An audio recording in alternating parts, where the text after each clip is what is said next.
Selamat sejahtera kepada semua.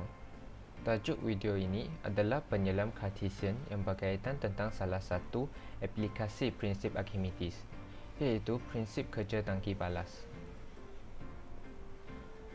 Hai semua, saya Lim Yao Chow dari kelas 5 Adab akan menjadi pembentang dalam video ini. Yang pertama, marilah kita memahami prinsip Archimedes. Prinsip Archimedes mengatakan bahawa objek yang terentang sebahagian atau sepenuhnya di dalam suatu bentalir mengalami daya apungan yang sama dengan berat bentalir yang disesarkan, seperti yang ditunjukkan dalam gambar sebelah kanan. Seterusnya, marilah kita melihat ke aplikasi prinsip Archimedes. Salah satu aplikasi ialah prinsip kerja tangki balas. Prinsip kerja tangki balas biasanya digunakan dalam kapal selam semasa tenggelam atau timbul di permukaan laut. Raja 2.37 menunjukkan satu penyelam Cartesian yang merupakan mirip kepada tangki balas dalam kapal selam. Semasa botol yang mengantungi penyelam Cartesian ditekankan, udara terperangkap dalam penyelam Cartesian akan dimampatkan. Ini menyebabkan berat air dan penyelam Cartesian lebih besar daripada daya apungan. Maka, penyelam Cartesian akan tenggelam. Manakala, semasa botol dibiarkan, udara terperangkap akan tidak dimampatkan. Oleh itu, berat air dan berat penyelam Cartesian lebih kecil daripada daya apungan. Akhirnya, penyelam Cartesian akan terapung semula. Jom, marilah kita menonton penghasilan penyelam Cartesian saya.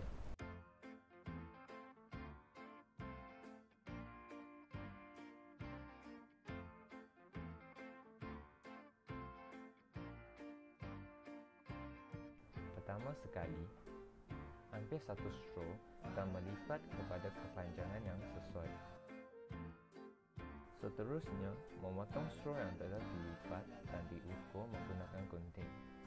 Straw tersebut akan bertindak sebagai penyelam Cartesian.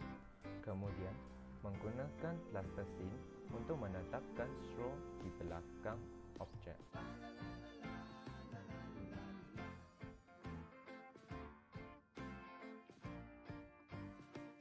Sebelum menetapkan straw di bahagian belakang objek, menggunakan pita telefon untuk melekat straw tersebut supaya tidak terbuka.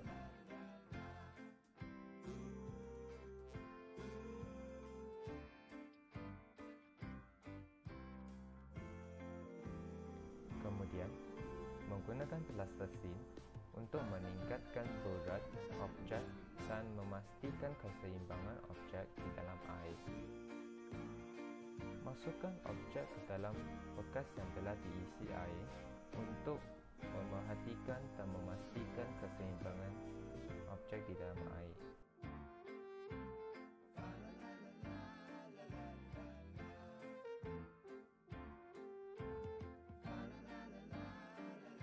Mengubah kepanjangan straw atau berat plastisine sehingga objek mencapai keseimbangan daya di dalam air, iaitu objek terapung tekun di dalam air.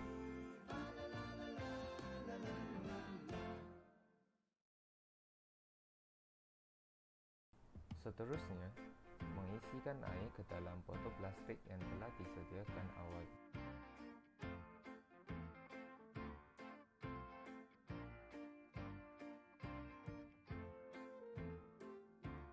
Selepas itu, masukkan penyelam Cartesian ke dalam botol plastik secara perlahan-lahan.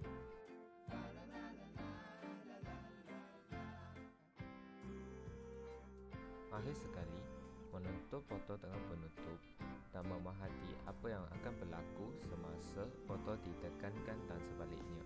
Semasa botol ditekankan, objek akan bergerak ke bawah dengan pecutan. Manakala tangan dialirkan, objek akan bergerak ke atas dengan pecutan. Hal ini kerana semasa botol ditekankan, udara dalam penyelam Cartesian akan dimampatkan. Maka, berat air dan berat objek lebih besar daripada daya apungan. Ini akan menyebabkan objek bergerak ke bawah dengan pecutan. Manakala, apabila tangan dialirkan, udara yang terperangkap di dalam penyelam Cartesian kurang dimampatkan. Ini menyebabkan berat air dan objek lebih kecil daripada daya apungan. Maka, objek akan bergerak ke atas dengan pecutan.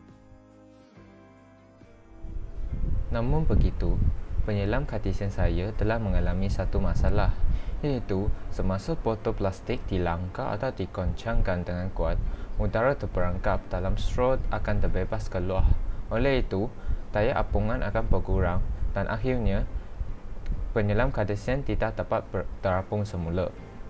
Untuk menyelesaikan masalah ini, saya telah menutupkan hujung straw dengan menggunakan pemetik api dan hot glue supaya kedap udara.